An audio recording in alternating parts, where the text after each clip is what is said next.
थकबाकीदारांना 100% शास्ती माफी करण्याचा निर्णय मनपा प्रशासनाने घेतलाय। यामुळे कर थकबाकीदारांनी या शास्ती माफीचा लाभ घ्यावा असं आवाहन मनपा प्रशासनाकडून करण्यात आलंय।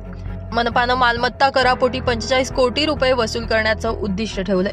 जे थकबाकीदार कर भरत नाही त्यांना थकीत मालमत्ता करावर 2% शास्ती भाडे करण्यात येणार आहे। या थकबाकीमध्ये शास्तीची रक्कम सुमारे 30 कोटींच्या आसपास आहे।